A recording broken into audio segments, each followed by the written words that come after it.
തിരുവനന്തപുരം ജില്ലയിൽ 2002 ഞാൻ കാട്ടാക്കട സി ആയിരിക്കുമ്പോൾ ഒരു പ്രദേശത്ത് ഒരു മലയോര ഗ്രാമമാണ്. അവിടെ നിന്ന് ഒരു റിപ്പോർട്ട് വന്നു. അവിടെ ഒരു മർഡർ നടന്നതെന്ന് സംശയമുണ്ട്. ഭയങ്കര ബഹളമൊക്കെ കേൾക്കുന്നുണ്ട്. എന്തോ സംഭവങ്ങൾ അവിടെയുണ്ട്. അപ്പോൾ അവിടെ രാത്രി ഒരു 9 മണി സമയമായിട്ടുണ്ട്. അപ്പോൾ അവിടെ ചെല്ലുമ്പോൾ കാണുന്നത് വെച്ചാൽ, അപ്പോൾ ഒരു ഗ്രാമത്തിൽ ഒരു വീടിൻ്റെ മുറ്റത്ത് ഒരു 10-40 വയസ്സ് പ്രായമുള്ള ഒരു വളരെ ഹെൽത്തി ആയിട്ടുള്ള ഒരാൾ രക്തത്തിൽ കുളിച്ച് മരിച്ചു കിടക്കുകയാണ്. തൊട്ടടുത്തൊക്കെ വീടുകളുണ്ട്. അപ്പോൾ ഇയാളെ ഒറ്റ നോട്ടത്തിൽ കണ്ടാൽ അറിയാം, ഈ അധികം വെട്ടുകൾ കാലിലെ തുടയിലാണ്. അത് തുട പിളർന്ന് തന്നെ ഇതിലുണ്ട്. ദേഹാസകലം മുറിവുണ്ട്. അപ്പോൾ അതിനെക്കുറിച്ച് കൂടുതലായിട്ട് അന്വേഷിക്കുമ്പോൾ മനസ്സിലാവുന്നത് ആ വീട്ടുകാരൻ തന്നെയാണത്. അയാളുടെ പേര് റഹീം. റഹീമിന് അമരവിള ചെക്ക് പോസ്റ്റിൽ അവിടുത്തെ ഒരു റൗഡീസത്തിൻ്റെ സ്വഭാവമുള്ളൊരു ജോലിയാണ്. ഒരു ബോഡി ഗാർഡൊക്കെ ആയിട്ട് അവിടെ പല നിൽക്കുന്ന ഒരു പ്രത്യേകതരം ജോലിയാണ്. അമരവിള ചെക്ക് പോസ്റ്റിൽ തമിഴ്നാട്ടിൽ നിന്നൊക്കെ കടത്തിക്കൊണ്ടുവരുന്ന സാധനങ്ങളുടെയൊക്കെ ഒരു ഏജൻ്റായിട്ട് അവിടെ പല ഇല്ലിസിറ്റായിട്ടുള്ള കാര്യങ്ങളും ചെക്ക് പോസ്റ്റുകളിൽ നടക്കും.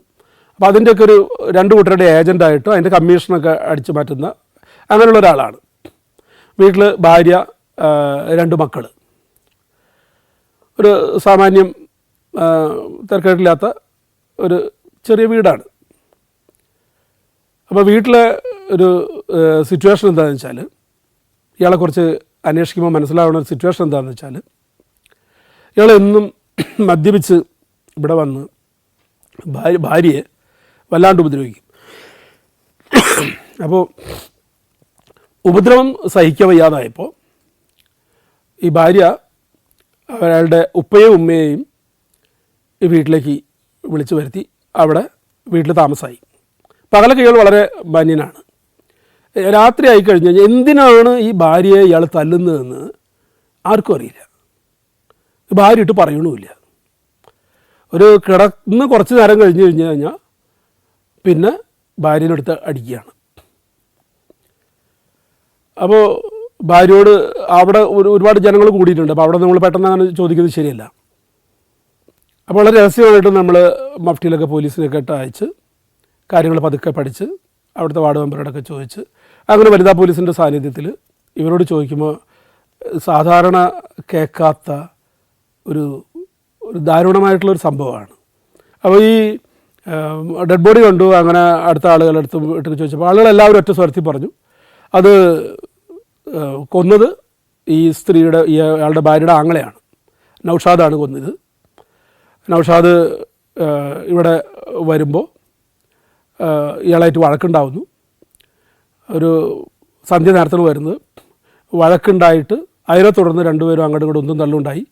അങ്ങനെ കയ്യിൽ കരുതിരുന്ന വെട്ടുകത്തി കൊണ്ട് ആണ് ഇയാളെ വെട്ടി കൊല്ലുന്നത്. കാരണം ഈ നൗഷാദ് എന്ന് പറയുന്ന ആൾ താരതമ്യേന ആരോഗ്യം കുറവാണ്. ഇയാളാണെങ്കിൽ വളരെ ഹെൽത്തിയുമാണ്. അപ്പോൾ അയാൾക്ക് ഒറ്റയ്ക്ക് നേരിടാനുള്ള ശക്തി ഇല്ലാത്തത് കൊണ്ട് തന്നെ ഇയാൾ കയ്യിൽ കരുതിയതായിരിക്കാം. അപ്പോൾ കൂടുതൽ അന്വേഷിക്കുമ്പോഴാണ് ഈ വീട്ടിലെ സാഹചര്യം മനസ്സിലാക്കുന്നത്. അപ്പോൾ ഈ റഹീമിൻ്റെ വൈഫിന് ഇയാളുടെ ഈ ഉപദ്രവം സഹിക്കാൻ വയ്യാതായപ്പോൾ അതിനെ ഡിഫെൻഡ് ചെയ്യാൻ പറ്റാതായപ്പോൾ കുറച്ച് ദിവസമൊക്കെ അവർ വീട്ടിൽ പോയി നിന്നു. അത് കഴിഞ്ഞ് വീണ്ടും ഉപ്പും ഒരു കോംപ്രമൈസൊക്കെ ആയി വീട്ടിലിവിടെ വന്നു നിന്നു. വീണ്ടും ഇയാൾ ഈ മർദ്ദനം തുടരുകയാണ്. അപ്പോൾ ഈ സ്ത്രീയുടെ ഇയാളുടെ വൈഫിൻ്റെ, അതായത് ഇയാളുടെ മദറിലോയും ഫാദറിലോയും അവർ 2 പേരും ഇവിടെ വന്ന് നിന്നു.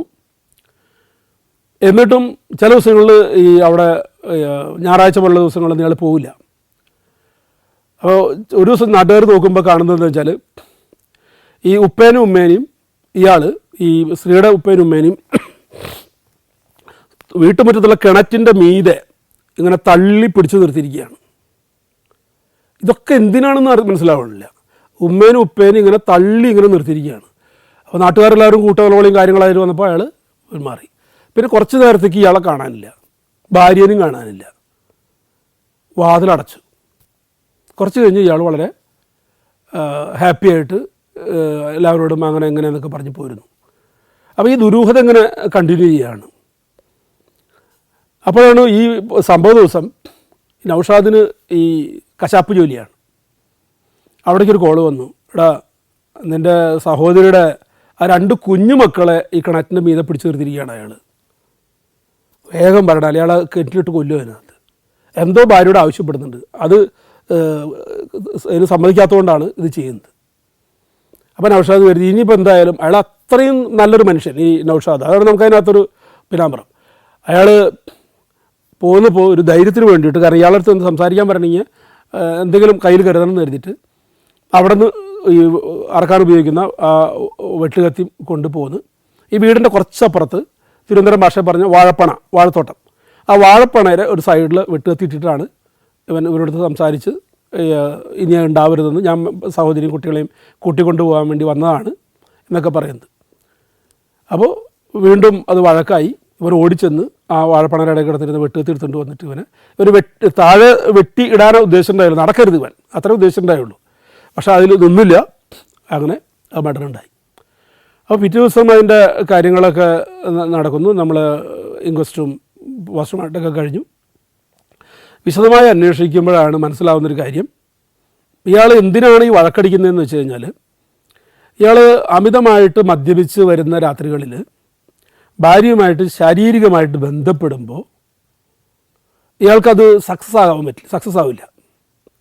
കാരണം അത് ഒരുമാതിരി ആൽക്കഹോളിക്കായിട്ടുള്ള ആളുകളുടെ മുഴുവൻ പ്രശ്നമാണത്.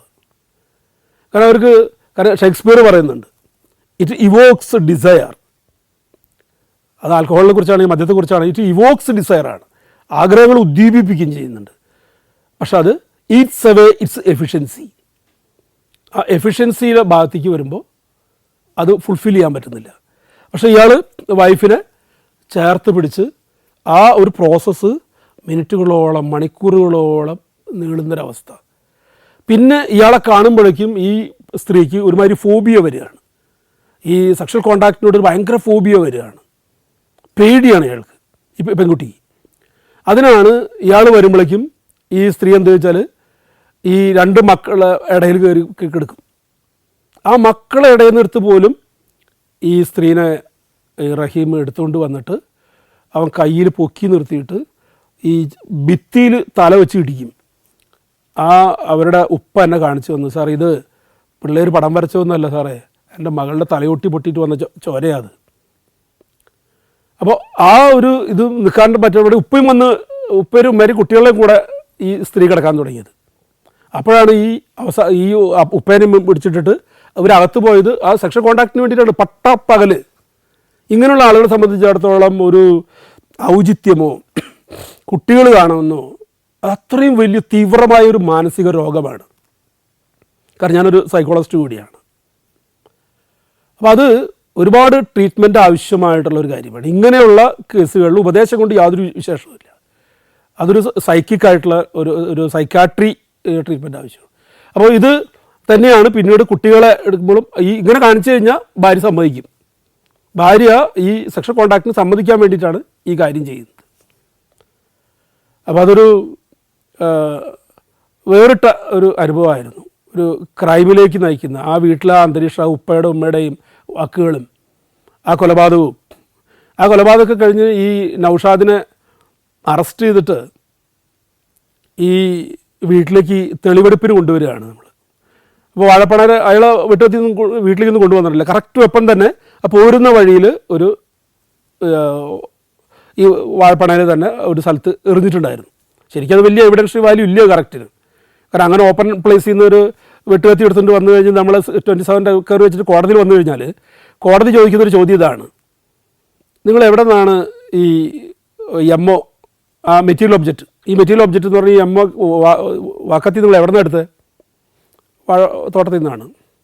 ഒറ്റ ചോദ്യമുള്ളൂ ഇൻസ്പെക്ടറോട്,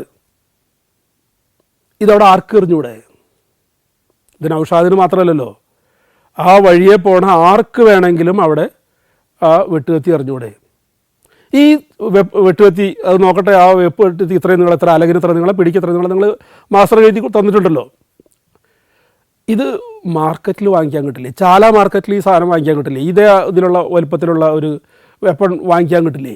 ഇല്ല എന്ന് നമുക്ക് പറയാൻ പറ്റൂ. ഇങ്ങനെ മാർക്കറ്റിൽ ഒരിക്കലും ഉണ്ടായിട്ടില്ല. ഈ ബ്ലാക്ക് സ്മിത്ത് ഇത് മാത്രം ഉണ്ടാക്കിയിട്ടുള്ളത് നമുക്ക് പറയാൻ പറ്റില്ലല്ലോ. അപ്പോൾ അവിടെ അതിൻ്റെ ഇത് പോകും നമുക്കറിയാം. പക്ഷേ അതിനകത്ത് വേറെ ഒന്നും നമ്മൾ ഫാബ്രിക്കേറ്റ് ചെയ്യാനായിട്ട് ഉദ്ദേശിച്ചില്ല. എന്ന് വെച്ചാൽ മറ്റുള്ളവരൊക്കെ ഫാബ്രിക്കേറ്റ് ചെയ്യുന്നല്ല അതിൻ്റെ അർത്ഥം.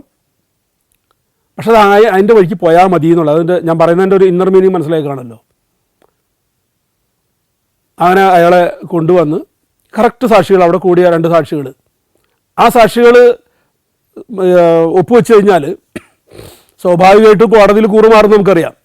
കാരണം ഈ ആളോട് ആർക്കും താല്പര്യമില്ല, ഈ മരിച്ച ആളോട്. ഈ സ്ത്രീകളുടെ കഥയൊക്കെ ഏകദേശം ഇതൊക്കെ അയൽവാസികൾക്ക് മുഴുവൻ അറിയാം. അവിടെ അന്ന് വീടിൻ്റെ തൊട്ട് ചുറ്റുമൊക്കെ ലൈറ്റുകൾ കത്തി കിടക്കുന്നുണ്ട്. ഈ ലൈറ്റിൻ്റെ വെളിച്ചത്തിലാണ് ഈ നാട്ടുകാർ മുഴുവനും കണ്ടാണ് അവിടെ ഇട്ട് വെട്ടിക്കൊല്ലുന്നത്. പക്ഷെ ഒരാൾ പോലും കോടതിയിൽ നമ്മൾ പോലീസ് പറഞ്ഞ മൊഴിക്ക് അനുസരിച്ച് പറഞ്ഞില്ല. കാരണം പോലീസിൻ്റെ മൊഴിയിൽ ഒന്നിലും ഒപ്പില്ല. FIR ഒഴിച്ച് വേറെ ഒന്നിലും സാക്ഷി മൊഴിയിൽ ഒപ്പുണ്ടാവില്ല. എത്ര പേർക്ക് ജനങ്ങൾക്ക് അറിയാമെന്ന് എനിക്കറിയില്ല. അതുകൊണ്ട് തന്നെ ഇവർക്കത് ഞങ്ങളങ്ങനെ പറഞ്ഞിട്ടില്ല എന്ന് പറഞ്ഞാൽ പ്രോസിക്യൂട്ടർ എന്ത് പറയും? ഹോസ്റ്റൈൽ, കൂറുമാറി. പോലീസിന് പറഞ്ഞതിന് വിരുദ്ധമായിട്ട് കോടതിയിൽ പറയുമ്പോഴാണ് കൂറുമാറി എന്ന് പറയുന്നത്, ഹോസ്റ്റൈലായി എന്ന് പറയുന്നത്. അപ്പോൾ ഈ കേസിലും അങ്ങനെ തന്നെ ആണ് ഉള്ളത്. അവിടെ ഈ നൗഷാദിനും കൊണ്ട് നമ്മൾ പോലീസ് ജീപ്പിൽ നിന്ന് ഏത് പ്രതിയും തെളിവെടുപ്പിന് കൊണ്ടുപോകുമ്പോൾ ഹാൻഡ് കഫ് വെച്ചാൽ കൊണ്ടുപോകുള്ളൂ. അത് അവരെ നാണം കെടുത്താൻ വേണ്ടിയിട്ട് മാത്രമല്ല. 2 കാരണങ്ങളാണ് അതിനകത്ത്. ഒന്ന്, ഇയാൾ ഹാൻഡ് കഫ് വെച്ചില്ല എന്നുണ്ടെങ്കിൽ അയാൾ എവിടെയെങ്കിലും ചെന്നിരുന്നത് ഇവിടെയാണ്, അങ്ങനെയൊക്കെ ഇൻസിഡൻസ് ഉണ്ടായിട്ട് ഇവിടെയാണ് ഈ വെട്ടുവെത്തിരിക്കണമെന്ന് പറഞ്ഞിട്ട് അവിടെ ചെന്ന് അയാൾ കൈ എടുത്തിട്ട് വിഷമെടുത്ത് വായിൽ കിട്ട കേസുകളുണ്ട്. അല്ലെങ്കിൽ വേറെ എന്തെങ്കിലും വെപ്പണില്ല, ആ വെപ്പൺ കൊണ്ട് തന്നെ പോലീസിനെ അറ്റാക്ക് ചെയ്യുന്ന കേസുകളുണ്ട്. അപ്പോൾ ഹാൻഡ് കഫ് വെച്ചിട്ടാണ് ഇയാൾ വരുന്നത്. ഇയാളെ കൊണ്ടുവരുമ്പോൾ ആ പ്രദേശത്തുള്ളവർ മുഴുവനും കരയാണ്. ഒരു പ്രതിനെ കൊണ്ടുവരുമ്പോൾ സാധാരണ ആളുകൾ ഈ യേശുദേവനോട് പറഞ്ഞ പോലെ അവനെ ക്രൂശിക്കുക എന്ന് പറയുന്ന പോലെ, ലെറ്റ് ഹിം ബി ക്രൂസിഫൈഡ് എന്ന് പറയുന്ന പോലെ പറയേണ്ടതിന് പകരം ആ നാട്ടുംപുറത്തെ മുഴുവൻ ആളുകളും ഈ നൗഷാദിന് വേണ്ടിയിട്ട് ഒരു വിഷമിച്ച് കരഞ്ഞ്. പക്ഷേ പോലീസിന് കാര്യങ്ങളറിയാം. പക്ഷേ പോലീസ് അവിടെ എത്തിക്സിനൊന്നും അവിടെ യാതൊരു പ്രാധാന്യമില്ല. As a police officer we are supposed to enforce the law impartially. അപ്പോൾ ആ ഒരു കേസ് ഇന്നൊരു ഒരുപാട് മർഡർ കേസുകൾ അന്വേഷിച്ചിട്ടുണ്ടെങ്കിലും ഒരു വേറിട്ട ഒരു അനുഭവം. ആ കുഞ്ഞുങ്ങളുടെ മുഖം, ആ സ്ത്രീയുടെ ആ ദയനീയ മുഖം, ആ വാപ്പയുടെ ഉമ്മയുടെ മുഖവും, ആ കിണറും ആ പരിസരവും ആ വാഴപ്പണയും, നൗഷാദ് പറയുന്നത് പോലെ എൻ്റെ സ്ഥാനത്ത് സാറായാലും ഇത് ചെയ്യില്ലേ സാറിൻ്റെ സഹോദരിയെ ഇങ്ങനെ ചെയ്യണി സാർ ചെയ്യില്ലേ എന്നൊക്കെ ചോദിക്കുന്ന, ഉത്തരം കിട്ടാത്ത ചോദ്യങ്ങളൊക്കെ ചോദിക്കുമ്പോൾ നമ്മുടെ പോലീസിൻ്റെ ഉള്ളിലെ ഒരു പോലീസ് ഡയറിയിൽ എന്നും ഓർക്കാവുന്ന ഒരു സംഭവമായിട്ട് ഇതിനെ ഞാൻ കാണുന്നു. ഇന്ത്യയിലെ 13 സംസ്ഥാനങ്ങളിലൂടെയുള്ള സഞ്ചാരം ഇപ്പോൾ പെൻഡ്രൈവിൽ ലഭിക്കുന്നു. ചരിത്രവും ഐതിഹ്യങ്ങളും യഥാർത്ഥ ജീവിതവും ഒത്തുചേരുന്ന ഇന്ത്യൻ കാഴ്ചകളുടെ ഈ അസുലഭ ശേഖരം സ്വന്തമാക്കാൻ 9995442222 എന്ന നമ്പറിലേക്ക് ഇന്ത്യ എന്ന് SMS ചെയ്യൂ. ഞാൻ 2012 ഗുരുവായൂർ ACP ആയിരിക്കുമ്പോൾ തന്നെ പാവർട്ടി എന്ന് പറഞ്ഞൊരു പോലീസ് സ്റ്റേഷനിൽ ഉണ്ടായൊരു സംഭവമാണ്. അന്ന് ഉച്ചതിരിഞ്ഞ് ഗുരുവായൂർ CI സുരേഷ്, ഞങ്ങളെല്ലാവരും തൃശ്ശൂർ അന്ന് ജനുവരിയാണ്, 2012 ജനുവരിയിൽ തൃശ്ശൂർ പൂരമായിട്ട് ബന്ധപ്പെട്ട എന്തോ ഒരു പ്രത്യേകിച്ചൊരു കോൺഫറൻസിന് പോയിരിക്കുകയാണ്. ഇവിടെ ആരും ഓഫീസേഴ്സ് ആരുമില്ല. അപ്പോൾ അവിടേക്കൊരു റിപ്പോർട്ട് കിട്ടി, പാവർട്ടിയിൽ എന്തോ ഒരു സംഭവം നടന്നിട്ടുണ്ട്, ഒരു രാഷ്ട്രീയ സംഘർഷമാണെന്ന് സംശയം. പരിക്ക് പറ്റിയ ആളെ തൃശ്ശൂർ ഒരു സ്വകാര്യ ആശുപത്രിയിൽ പ്രവേശിപ്പിച്ചിട്ടുണ്ട്. ഇതാണ് ആദ്യം കിട്ടുന്ന റിപ്പോർട്ട്. അപ്പോൾ ഈ പാവർട്ടി എന്ന് പറയുന്ന പോലീസ് സ്റ്റേഷൻ ഈ ഗുരുവായൂർ സർക്കിളിൽ പെട്ടതാണ്. ചെറിയൊരു സ്റ്റേഷൻ ലിമിറ്റൊക്കെ ഉള്ളെങ്കിലും ഇടയ്ക്ക് വെച്ച് കമ്മ്യൂണലായിട്ടുള്ള ഇതുകൾ കൂടുതൽ വരുന്ന ഒരു ഏരിയയാണ്. അപ്പോൾ അത് നമ്മൾ ഫസ്റ്റ് ചോദിക്കുക റിപ്പോർട്ട് കിട്ടുമ്പോൾ, ഈ അടിപിടി എന്ന് പറഞ്ഞാൽ അത് പോലീസ് സ്റ്റേഷനിലേക്ക് വിളിക്കുമ്പോൾ ആദ്യം ഒരു എക്സ്പീരിയൻസ് പോലീസ് ഓഫീസറിൻ്റെ രീതിയിൽ ഞാൻ ആദ്യം ചോദിക്കുക അത് എന്ത് തരത്തിലുള്ള ഇതാണ്, അതായത് ബ്ലണ്ട് വടികൊണ്ടടിച്ചിട്ടുള്ള അതുകൊണ്ടുള്ളതാണോ, വെട്ടാണോ, കുത്താണോ. കാരണം സ്റ്റാബ് ഇഞ്ചുറി ആണ് എന്ന് പറയുകയാണെങ്കിൽ അത് ഏറ്റവും ഡേഞ്ചറസ് ആണ്. കാരണം മരണം ഉണ്ടാവാൻ ഏറ്റവും എളുപ്പമുള്ള ഒന്നാണ് സ്റ്റാബ് ഇഞ്ചുറി. കാരണം അത് കടാരയായാലും കത്തിയായാലും ഒരു വിരലിൻ്റെ പകുതി നീളം മാത്രം ഒരു വെപ്പൺ ശരീരത്തിൻ്റെ ഉള്ളിലേക്ക് ഫ്രണ്ട് ഭാഗത്ത് ഇത്രയും പറഞ്ഞ പ്രൊട്ടക്റ്റ് ഏരിയയിൽ കയറി ലങ്സിലോ ലിവറിലോ കയറിയാൽ നമ്മൾ ആകെ സപ്പോർട്ട് ചെയ്യുന്ന ഈ റിബ്സാണ്. അതിൻ്റെ കുത്താൻ അറിയുന്നവനാണെങ്കിൽ അവൻ ഒരിക്കലും ഇങ്ങനെ കുത്തില്ല, അവനെപ്പോഴും ഇങ്ങനെയാണ് കുത്തുക. ആ ഒരു പ്രൊഫഷണൽ കുത്തുന്നവരുടെ ഇങ്ങനെയാണ്. അങ്ങനെ കുത്തിക്കഴിഞ്ഞാൽ ഇതിൽ ഈ കൂമ്പ് എന്നൊക്കെ പറയണ ഇതിൻ്റെ ഉള്ളിലൂടെ കയറി ഈ സൈഡിൽ കയറി കളിച്ചു കഴിഞ്ഞാൽ അത് ലങ്സിലോ ലിവറിലോ കയറും. അത് കയറി കഴിഞ്ഞാൽ 100% മരണമാണ്. കാരണം അവിടെ സ്റ്റിച്ച് ഇടാനോ വേറെ ഒരു സ്കോപ്പും ഇല്ല. വെട്ടൊക്കെ ആണെങ്കിൽ നമുക്ക് എങ്ങനെയെങ്കിലും ചെയ്യാം. അപ്പോൾ ഇതിൽ ചോദിച്ചപ്പോൾ ഇത് സ്റ്റാബ് ഇഞ്ചുറിയാണ്, അത് സീരിയസ് ആണ്, CPM RSS സംഘർഷമാണ്. അപ്പോൾ അതിൻ്റെ അടുത്ത ദിവസം അതിനു മുമ്പ് അവിടെ മരണപ്പെട്ട ഒരു മുജീബുർ റഹ്മാൻ എന്ന് പറയുന്ന ഒരു CPM സഖാവിൻ്റെ രക്തസാക്ഷി ദിനമാണ് അതിൻ്റെ പിറ്റേ ദിവസം. അങ്ങനെ ഞങ്ങൾ എത്രയും പെട്ടെന്ന് പോലീസ് സംഘം ഇവിടെ പാവട്ടിയിലെത്തി. ഇത് മുല്ലശ്ശേരി എന്ന് പറയുന്നൊരു സ്ഥലമാണ്. മുല്ലശ്ശേരി ജംഗ്ഷനിലാണ് പ്ലേസ് ഓഫ് ഒക്കറൻസ്. ഗാർഡൊക്കെ ചെയ്തു. അതിന് പെട്ടെന്ന് കാര്യങ്ങളെക്കുറിച്ച് അവിടെ ലോ ആൻഡ് ഓർഡറും കൂടി ഇതിനകത്തുണ്ട്. കാരണം 2 വിഭാഗങ്ങളായിട്ട് തിരിഞ്ഞ് പാർട്ടി ഓഫീസിൽ കത്തിക്കാനും നേതാക്കന്മാരുടെ വീടുകൾ ആക്രമിക്കാനും വലിയൊരു ഇഷ്യൂ ഉണ്ടാകാൻ സാധ്യതയുള്ളൊരു സംഭവമാണ്. അപ്പോൾ ആദ്യം നമ്മൾ കാര്യം പഠിക്കണം, എന്തുകൊണ്ട് ഇതുണ്ടായി, ആരാണ് ഇതിൽ അസൈലൻസ്, ആരാണ് പ്രതികൾ, ആരാണ്. അപ്പോൾ അതിൻ്റെ സീക്വൻസ് ഏതാണ്ട് മനസ്സിലാക്കിയ ഒരു സീക്വൻസ് ഇങ്ങനെയാണ്. അവിടെ തോരണം ഒരു സൺഡേ ആണ്. മിക്കവാറും പോലീസിനെ സംബന്ധിച്ചിടത്തോളം സൺഡേസ് എല്ലാം ബ്ലാക്ക് സൺഡേസാണ്. മിക്കവാറും വലിയ മടയായാലും മറ്റു കാര്യങ്ങളൊക്കെ ഞായറാഴ്ചകളുണ്ടാവുമെന്ന് പറയും. പോലീസ് സ്റ്റേഷനിൽ ഏറ്റവും കുറവ് സ്ട്രെങ്ത് ഉണ്ടാവുന്ന ദിവസം ഞായറാഴ്ചയാണ്. എല്ലാവർക്കും ലീവും ഓഫും ഒക്കെ കിട്ടുന്നതുകൊണ്ട് വളരെ കുറേ സ്ട്രെങ്ത് ഉണ്ടാവുകയുള്ളൂ. ഓഫീസർമാരൊക്കെ മിക്കവാറും ഓഫൊക്കെ എടുത്ത് പോകുന്നൊരു ദിവസമാണ് സൺഡേ. അതുപോലത്തെ ഒരു സൺഡേ തന്നെ രാത്രിയായി. അപ്പോൾ രാത്രിയായപ്പോൾ ഒരു കവലയാണ്, ഈ മുല്ലശ്ശേരി ബ്ലോക്ക് ജംഗ്ഷൻ എന്ന് പറഞ്ഞൊരു കവലയാണ്. ആ കവലയിൽ നിന്ന് അവിടെ തോരണങ്ങളൊക്കെ ഇങ്ങനെ കെട്ടാൻ വേണ്ടിയിട്ടും മറ്റു കാര്യങ്ങൾക്ക് വേണ്ടിയിട്ട് CPMൻ്റെ കുറേ ആളുകൾ അവിടെ കുറച്ച് ഇരുട്ടാണ്. ആ ഇരുട്ടത്ത് അവിടെ ഇരിക്കുന്നുണ്ട്. അപ്പോൾ ആരൊക്കെ എന്തൊക്കെയോ കുറച്ച് കഴിക്കുന്നുമുണ്ട്. അപ്പോൾ ആ കഴിക്കുന്നതിൻ്റെ ഒരു ആവേശമുണ്ട്. അപ്പോൾ അവിടെ ആ സമയത്ത് ഒരു കാറ്, ഞാനതിന് മുഴുവൻ ഭാഗങ്ങൾ പറയുന്നില്ല, ആവശ്യമായിട്ടുള്ള കുറച്ച് ഭാഗങ്ങളാണ് പറയുന്നത്. ഒരു അംബാസഡർ കാർ അതിലേ ജംഗ്ഷനിലൂടെ വന്നിട്ട് അങ്ങ് പടിഞ്ഞാട്ട് അങ്ങ് പോവുകയാണ്.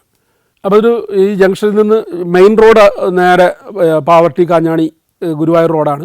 അത് വിട്ടിട്ട് ഒരു പോക്കറ്റ് റോഡ് പോലെ ചെറിയ റോഡുകൾ 2 സൈഡിലേക്ക് പോകുന്നുണ്ട്. അതിലൊരെണ്ണം പടിഞ്ഞാട്ട് അങ്ങനെ ദിശയിലേക്ക് പോകുന്നുണ്ട്.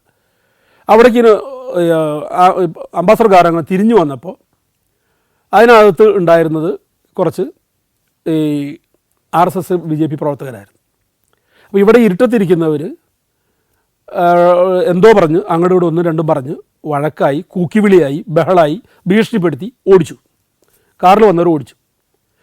അവരങ്ങനെ ഓടി നേരെ ഒരു ശാഖ നടക്കുന്ന ഒരു സ്ഥലത്തെത്തുകയാണ്. അവിടെ ചെന്ന് സ്വാഭാവികമായിട്ടും ഉള്ളതിനേക്കാൾ കുറച്ച് കൂടുതൽ കൂട്ടിയൊക്കെ പറഞ്ഞിട്ടുണ്ടോ എന്ന് അറിയാൻ കഴിയില്ല. അവിടെ വളരെ പ്രൊവോക്കേറ്റീവ് ആയിട്ട് അവിടെ ചെന്ന് പറഞ്ഞു. അപ്പോൾ വേറെ ഒന്നും ആലോചിക്കാതെ അവിടെ കൂടിയിരുന്ന ശാഖയിലുള്ളവരും എല്ലാവരും കൂടി കിട്ടിയ ബൈക്കുകളിലൊക്കെ ആയിട്ട് ഇതിന് നേരിടാനായിട്ട് ഈ മുല്ലശ്ശേരി ജംഗ്ഷനിലേക്ക് വരികയാണ്. അവിടെ വന്നു. അങ്ങനെ എന്താണ് ഏതാണ് എന്ന് ചോദിച്ചു കൊണ്ടിരിക്കുന്ന ആ സമയത്ത് കറക്റ്റ് സിനിമയിലൊക്കെ കാണുന്ന പോലെ ഒരു പോലീസ് ജീപ്പ് വന്ന് അവിടെ നിൽക്കുകയാണ്. പെട്ടെന്ന് പേടിച്ച് 2 കൂട്ടർ 2 വഴിക്ക് സ്പ്രെഡ് ചെയ്ത് പോയി. പോലീസ് അവിടെ ഇറങ്ങി നോക്കിയപ്പോൾ ആരുമില്ല, ഇരുട്ടാണ്. പോലീസിൻ്റെ ഒരു ജാഗ്രത കുറവാണ് ഞാൻ പറഞ്ഞു വരുന്നത്. പോലീസ് ഇത് അറിഞ്ഞിട്ട് വന്നതൊന്നുമല്ല. പോലീസ് വന്നത് ഒരാൾ മദ്യപിച്ച് പോലീസ് സ്റ്റേഷനിൽ പിടിച്ചിട്ട് അയാളെ മദ്യപിച്ചിട്ടുണ്ടോ എന്ന് വൈദ്യപരിശോധന നടത്താൻ മെഡിക്കൽ ഇൻസ്പെക്ഷനിലേക്ക് അവിടുത്തെ പ്രൈമറി ഹെൽത്ത് സെൻ്ററിലേക്ക് കൊണ്ടുപോകുമായിരുന്നു. പോലീസ് ജീപ്പ് എന്ന് കണ്ടപ്പോൾ ഇവർ ഇത് അറിഞ്ഞിട്ട് വന്നതെന്ന് വെച്ചിട്ടാണ് അവർ മുഴുവൻ ഓടിയത്. പോലീസ് ജീപ്പിൽ ആകെ ഒരു ഡ്രൈവറും ഒരു പോലീസുകാരനും മാത്രമേ ഉള്ളൂ. ഈ മദ്യപാനി അവിടെ പുറകിലിരിക്കുന്നുണ്ട്, അയാളുടെ കൂടെ പോലീസുകാരൻ ഇരിക്കുന്നുണ്ട്. പോലീസ് അവിടെ നിന്ന് നോക്കിയിട്ട് ഒന്ന് കണ്ടപ്പോൾ പോലീസ് ഇത് ഏൽപ്പിച്ച പണി എന്താണ്, നേരെ പോയി മെഡിക്കൽ ഇൻസ്പെക്ഷൻ നടത്തിയിട്ട് വൈദ്യപരിശോധന നടത്തി സർട്ടിഫിക്കറ്റ് മേടിച്ച് വരിക എന്നാണ് SI പറഞ്ഞു വെച്ചിരിക്കുന്നത്. SI സ്റ്റേഷനിലും ഉണ്ട്. പോലീസ് ജീപ്പിൽ വയർലെസ് ഉണ്ട്, മൊബൈൽ ഫോണുണ്ട്.